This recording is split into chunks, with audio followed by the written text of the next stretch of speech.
लोकसभा चुनाव के दूसरे चरण में 13 राज्यों की 88 सीटों पर आज वोट डाले जा रहे हैं। ऐसे में हर एक नागरिक अपने वोट का इस्तेमाल करके लोकतंत्र के इस पर्व का हिस्सा बने, क्योंकि आपके एक वोट से ही चुनाव में खड़ा कैंडिडेट जीत जाता है और एक अच्छा उम्मीदवार बस एक वोट कम होने से हार भी जाता है।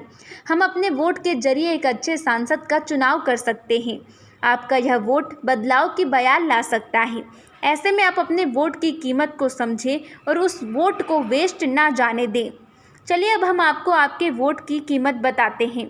देखिए, आज भारत की राष्ट्रभाषा हिंदी है, लेकिन हिंदी भाषा को राष्ट्रीय भाषा बनाने के लिए वोटिंग की गई थी। आज़ादी के बाद राष्ट्रभाषा हिंदी और अंग्रेजी को लेकर विवाद हुआ था, जिसके बढ़ते विवाद को देखते हुए वोटिंग की गई, जिसमें दोनों ही भाषा को बराबर वोट मिले। लेकिन जब एक व्यक्ति ने अपना वोट हिंदी के पक्ष में दिया, तो हिंदी को राष्ट्रभाषा की मान्यता मिल गई। हालांकि यह तो हुई अपने देश की बात, लेकिन विदेशों में भी कई बार एक वोट से स्थितियां बिगड़ती बनती हुई दिखाई दी। कभी एक वोट से नियम कानून में बदलाव हुआ, तो किसी को एक वोट के कारण ही प्रधानमंत्री की गद्दी मिल गई। ऐसे कई तमाम उदाहरण हैं जो कि आपके एक वोट के महत्व को बताते हैं।